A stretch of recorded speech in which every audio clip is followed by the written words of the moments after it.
Hello दोस्तों, मेरे YouTube channel पर आपका स्वागत है। तो चलिए कहानी शुरू करते हैं। और कहानी अच्छा लगे तो प्लीज़ चैनल को लाइक, सब्सक्राइब एंड शेयर जरूर कीजिए। मृत्युंजय के ये पूछने पर कि वो कैसे महक को अपने प्यार का एहसास दिलाए, राजीव को उस पर बहुत तेज गुस्सा आता है। मृत्युंजय राजीव को कुछ भी न कहता हुआ देख कर आगे जल्दी से बोला, अरे कुछ कहोगे? राजीव एक गहरी सांस लेकर बोला, 28 साल से खुद सिंगल मर रहा हूँ। अगर मुझे पता होता कि लड़कियों के कैसे पटाना होता है तो क्या 10-12 गर्लफ्रेंड लेकर नहीं घूमता। जाकर अपने भाई से पूछो। मृत्युंजय राजीव की बात सुन नाराजगी से बोला, ये बिल्कुल तुम सही नहीं कर रहे हो। तुम मेरे लीगल एडवाइज़र हो और इस तरह के से तुम एडवाइस देने के बजाय मुझे किसी और के पास जाने के लिए कैसे कह सकते हो।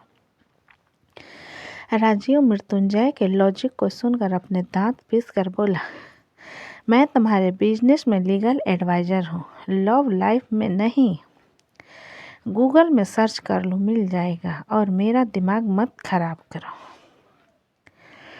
रख रहा हूँ मैं। इतना कहकर राजीव कॉल कट कर देता है। मृत्युंजय अपने डिस्कनेक्टेड फ़ोन को देखते हुए दांत पीस कर बोला, राजीव वैष्णो, तुम बस आओ। अगर मैं तुम्हारा पोस्टमार्टम नहीं कर देता तो मेरा नाम भी मृत्युंजय सारंग नहीं। मेरा श्राप है तुम्हें आज रात की पार्टी में कुछ ऐसा हो कि तुम अपनी पूरी जिंदगी भूल न पाओ।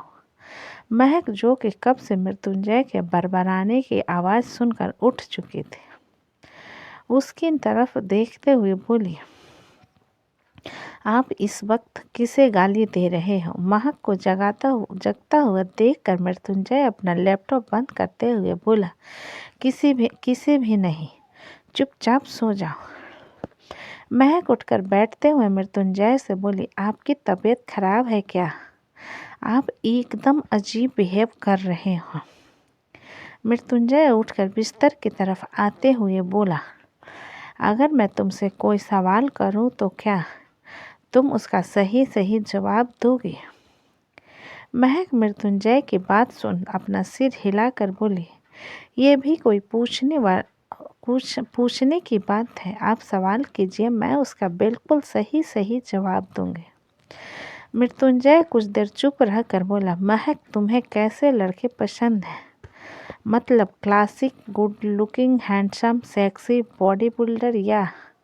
महक मृत्युंजय की बात को बीच में काट कर बोली, रुकिए, अपनी सोच को जरा लगाम दीजिए। और अचानक आप ये सवाल मुझसे क्यों पूछ रहे हो? मृत्युंजय कुछ देर चुप रहने के बाद बोला, मैं तो ऑलराउंडर हूँ ना, तो क्या मैं तुम्हें पसंद नहीं हूँ? तुम्हें चंपू लड़के अच्छे लगते हैं जो हमेशा अपने काम में डूबे रहते हैं। महक इरिटेट होकर बोली, आपने वाइन ज़्यादा पिया है क्या? शायद चढ़ गई है आपको। मृत्युंजय अपनी एक आईब्रो ऊपर करके बोला, तुम्हें लगता है कि मैंने ड्रिंक किया हुआ है? महक मृत्युंजय को सीरियस होता हुआ देखकर बोली, ऐसी कोई बात नहीं है, मैंने बस। मृत्युंजय महक को बिस्तर पर ढकेल उसके ऊपर आकर बोला, तो तुम्हें पता भी होगा जब मुझे ज़्यादा चढ़ जाती है तो मैं क्या करता हूँ। महक मृत्युंजय के अचानक ऐसे करने पर हैरानी से उसकी तरफ देखते हुए बोली, ये आप क्या कर रहे हो? मृत्युंजय महक के दोनों हाथों को पकड़कर बिस्तर पर दबाते हुए बोला, क्यों महक, एकेडमी में घूम घूम कर थक गई हो? महक हैरानी से मृत्युंजय को देखते हुए बोली, आप ऐसा क्यों कह रहे हो? और जीत जी ने। मृत्युंजय महक के होठों पर उंगली रखते हुए बोला, शश, आगे एक शब्द भी नहीं, तुम सिर्फ मृत्युंजय की हो, है ना? महक अपनी बड़ी बड़ी आंखों से मृत्युंजय को देखते हुए अपना सिर हिला देती तो मृत्युंजय महक के गले पर हल्का सा किस करके कहता है, तो चलो कुछ नया ट्राई करते हैं। इतना कहकर महक मृत्युंजय को किस करना शुरू कर देता है। महक अभी भी कन्फ्यूजन में मृत्युंजय को देखने लगती है, लेकिन धीरे धीरे वो भी मृत्युंजय का साथ देने लगती है।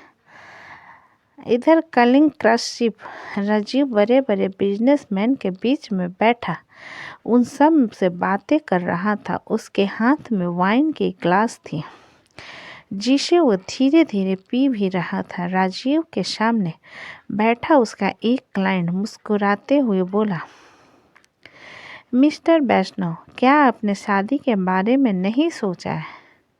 राजीव उस क्लाइंट की बात पर हल्की मुस्कान के साथ बोला, मिस्टर बत्रा, शादी की मुझे कोई जल्दबाजी नहीं है। राजीव के सामने बैठा एक आदमी हॉल की तरफ देखते हुए बोला, life is sacrifice of the beauty of this girl. Rajiv उस आदमी की बात सुन पीछे पलट कर देखता है जहां पर एक लड़की जिसने नेवी ब्लू कलर की फ्रॉक पहन रखी थी, हल्की मेकअप में वो बहुत ज़्यादा ही ब्यूटीफुल लग रही थी। राजीव की नज़र एक पल के लिए उस लड़की पर ठहर जाती है, लेकिन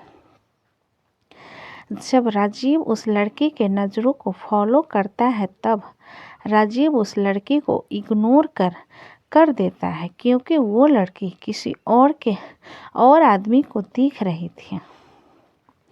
धीरे धीरे पार्टी आगे बढ़ने लगती है। तभी वहाँ पर जिन लोगों ने एनिवर्सरी गैदरिंग फंक्शन रखा था उसका होस्ट आकर कहता है, attention please ladies and gentleman. सभी लोग होस्ट की तरफ देखने लगते हैं, लेकिन राजीव उस पर कोई ध्यान नहीं देता, बल्कि वो चुपचाप वाइन पीते हुए पानी की तरफ देखने लगता है। होस्ट वहाँ पर आए बाकी गेस्ट से सवाल जवाब करते हुए बातें करने लगता है। तभी वो लड़की राजीव के बगल में आकर खड़ी हो जाती है और रेलिंग को पकड़ लेती है।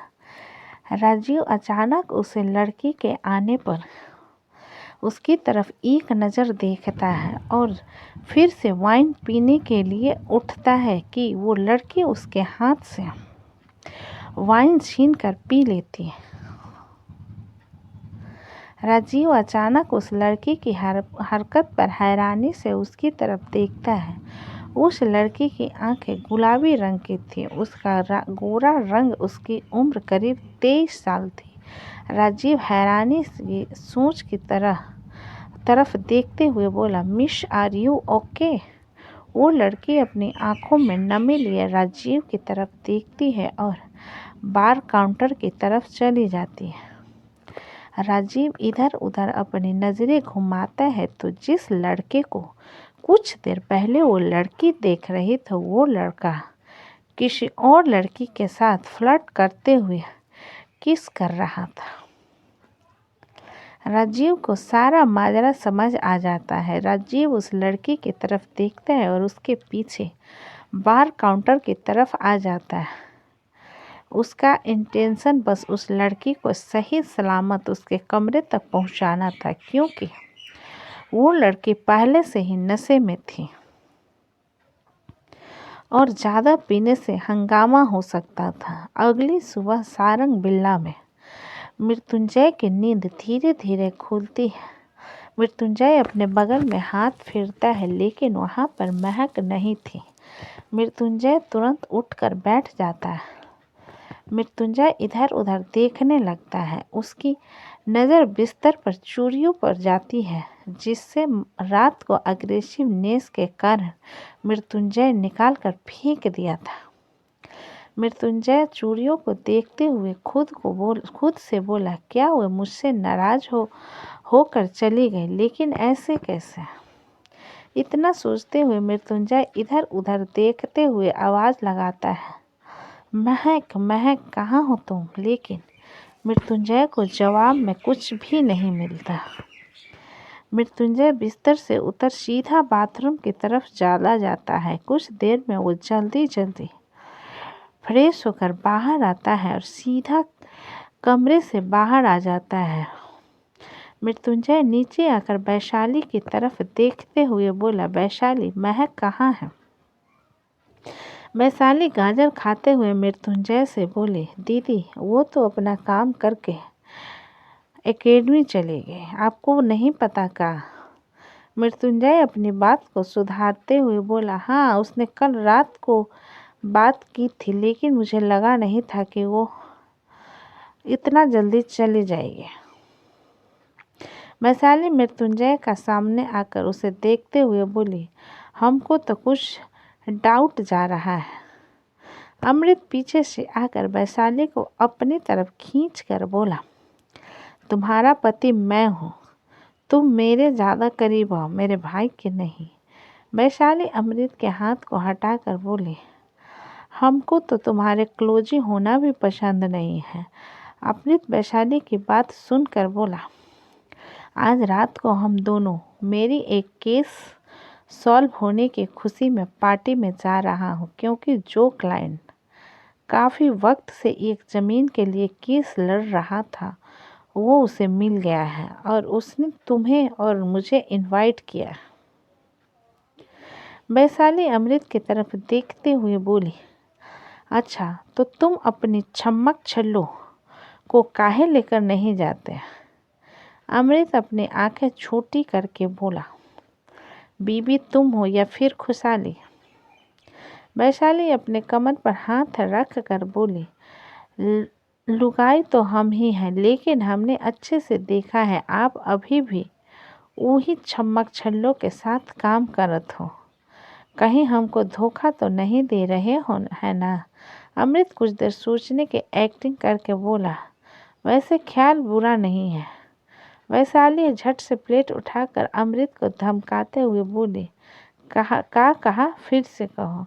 अब आती हुई रचना वैशाली की हरकत को देखकर बोली, वैशाली क्या जंगली पंती कर रही हो? वैशाली रचना की आवाज़ सुनकर अपनी आंखें बंद करके अपने दांतों तले जीभ दबा लेती है। वहीं अमृत रचना की आवाज़ सुनकर जल्दी से रचना से बोला, चाची मेरे एक क्लाइंट ने पार्टी रखी है जिसमें उसने हमारे पूरे टीम को बुलाया है और मैं वैशाली को चलने के लिए कह रहा हूँ तो वो मुझे पेट में मार रही है। वैशाली तिरछी नज़र से अमृत को घूर कर देखती है, जिसे देख रचना वैशाली को घूरते हुए बोली, कैसी बीबी हो तुम? अगर तुम्हारा पति कह रहा है अपने साथ चलने के लिए तो तुम्हें क्या दिक्कत? वैशाली रचना की बात पर बोली, काकू सासू वहाँ पर इतने सारे नए नेवले लोग रहेंगे, हम क्या करेंगे वहाँ जाकर? रचना वैशाली की बात सुन अपनी आंखें छोटी करके बोली, अमृत जा रहा है ना तुम्हारे साथ? क्या अब तुम्हें पूरा बैंड बाजा बारात लेकर जाना है? वैशाली रचना के तीखे जवाब पर खिसियानी हंसी के साथ बोली, हा हा हा हा, हम जाएंगे ना, आपको हमें चमकाने की ज़रूरत नहीं है। रचना वैशाली की बात सुन अमृत की तरफ देखते हुए बोली, तुम्हें जहाँ भी जाना है इसे लेकर चले जाना अपने साथ, अगर ना जाए तो मुझे बताना, मैं इसके अच्छे से क्लास लूँगी। अमृत रचना की बात सुनकर खुशी से अपना सिर हिला देता है। रचना डाइनिंग टेबल की तरफ जाते हुए वैशाली से कहती है, चलो नाश्ता लगाओ। वैशाली प्लेट डाइनिंग टेबल पर रखकर अमृत के पैर पर लात मारकर किचन की तरफ चली जाती है।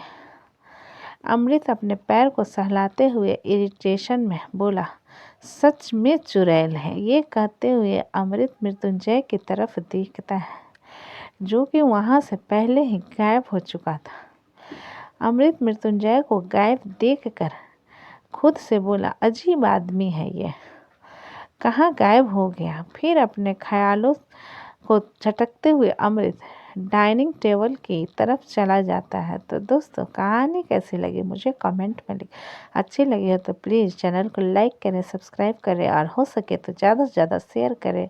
और कहानी को पूरा सुनने के लिए धन्यवाद।